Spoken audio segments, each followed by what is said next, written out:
Son véritable nom serait Hippolyte Kanambe, selon la thèse des avocats de la République. L'identité familiale de Joseph Kabila aurait été fabriquée pour légitimer son accession au pouvoir après l'assassinat de celui que l'histoire a consacré comme son père. RDC, le procès explosif de Joseph Kabila, entre justice et règlement de comptes politiques, accusé de trahison, de collusion avec la rébellion M23 et même de falsification de son identité, l'ancien président congolais Joseph Kabila fait face à un procès d'une intensité politique et géopolitique rare. Derrière les plaidoiries devant la haute cour militaire, ce sont les fondations même de l'histoire récente du Congo qui vacillent. Le jeudi août 2025 restera comme une date marquante dans l'histoire politique et judiciaire congolaise. L'affaire impliquant Joseph Kabila, président de la République démocratique du Congo de 2001 à 2019, est entrée dans sa phase cruciale. Les plaidoiries. Le premier président de la haute cour militaire, le lieutenant-général Mutombo Katalai Tiende Joseph, a confirmé que la juridiction s'estimait suffisamment éclairée pour aborder la conclusion des débats. En toile de fond, une série d'accusations d'une gravité extrême. Trahison, participation à un mouvement insurrectionnel, complot et apologie du terrorisme. Note de plaidoirie. À ces causes, plaise à la haute cour militaire de dire recevable et fonder la constitution des partis civils par la République démocratique du Congo, les provinces d'Ituri, Sud Kivu et Nord Kivu, statuant sur les demandes de réqualification de faits, de trahison en espionnage, la dire recevable et fondée. En conséquence, dire que le fait qualifié de trahison par le ministère public sont en réalité constitutifs d'espionnage. Le ministère public base son argumentaire notamment sur une interview attribuée à Kabila sur RFI, utilisée comme preuve de ses accointances présumées avec le mouvement rebelle AFC M23, soutenu par le Rwanda. Plus encore que les accusations de collusion militaire, c'est le terrain de l'identité nationale qui secoue l'opinion publique. Lors de l'audience, la partie civile, représentant l'État congolais, a produit de nouveaux éléments censés démontrer que l'ancien président ne serait pas congolais de naissance.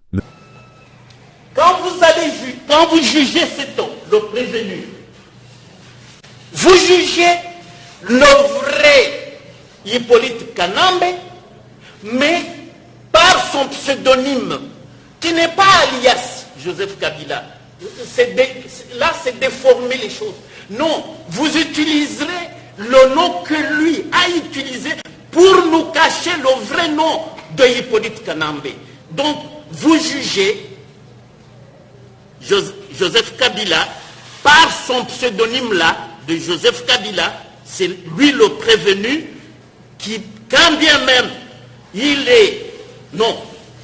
il serait Kanambe, mais il a caché le Kanambe pour aimer le pseudonyme et le présenter devant le public tant international que congolais. Richard Bondo, avocat de la République, a notamment présenté des documents dans lesquels la signature de l'ancien chef de l'État comporterait les initiales H. Kanambe, suggérant que son véritable nom serait Hippolyte Kanambe. Les avocats de l'État vont encore plus loin. Ils contestent la filiation biologique avec Maman Sifa et même avec Laurent Désiré Kabila, le président assassiné en 2001. Selon cette thèse, l'identité familiale de Joseph Kabila aurait été fabriquée pour légitimer son accession au pouvoir après l'assassinat de celui que l'histoire a consacré comme son père. Nous disons que ce connaissant rwandais, et ça sera démontré par Maître Dimouine et Maître Kabengela, mais pour se faire congolais, on a créé même sa mère ici. Et c'est comme ça que nous l'avons connu comme fils de musée. Ce procès fait ainsi resurgir une vieille controverse, celle de la nationalité congolaise de Kabila, régulièrement instrumentalisée par ses détracteurs depuis ses débuts au pouvoir. L'absence remarquée de Joseph Kabila à toutes les audiences, son défaut, a été actée, n'a pas empêché le procès de devenir une véritable arène politique. Le PPRD, son parti, dénonce une mascarade, destinée à liquider un adversaire politique majeur, selon Ramazani Chadari, secrétaire permanent du mouvement. Pour ses partisans, les accusations relèvent moins d'un souci de justice que d'une stratégie politique du régime de Félix Tshisekedi, visant à écarter une figure encore influente de l'opposition. Dans cette lecture, l'affaire illustre la difficulté congolaise à sortir d'une logique de règlement de comptes et de suspicion permanente entre élites politiques. Ce procès ne peut être compris sans évoquer l'arrière-plan géopolitique. L'ombre du Rwanda plane sur les débats. Kigali est accusé par Kinshasa et par plusieurs ONG internationales de soutenir militairement le M23, responsable de massacres à l'est du pays. Human Rights Watch a récemment documenté plus de 140 civils exécutés en juillet 2025 dans le Nord Kivu par ce mouvement rebelle. L'accusation contre Kabila, qui prétend démontrer un rôle de facilitateur ou de complice dans cette rébellion, vise à établir un lien direct entre l'ancien chef de l'État et un conflit qui continue de ravager l'est du Congo. Mais cette approche soulève un risque, celui de réduire un conflit aux multiples dimensions régionales et économiques, coltan, cobalt, or, à un duel politique entre deux présidents congolais, l'actuel et l'ancien. Sur le plan intérieur, le procès polarise davantage une société déjà fragmentée. Il fragilise le discours d'unité nationale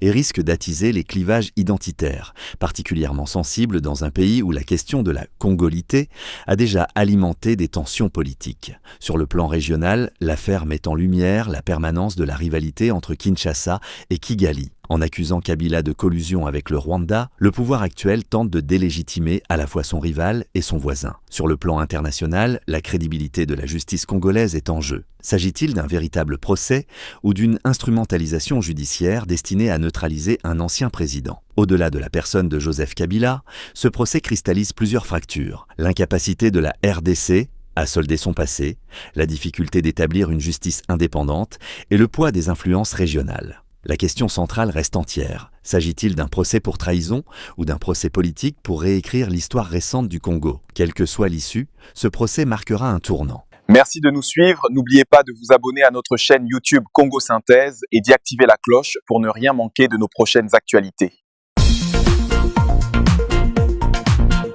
Bonjour, je suis Kim Pavita, journaliste de CSIA.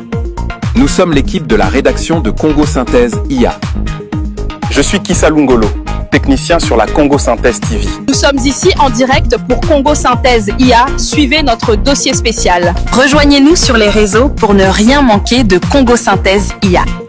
Ceci est une édition spéciale de Congo Synthèse IA.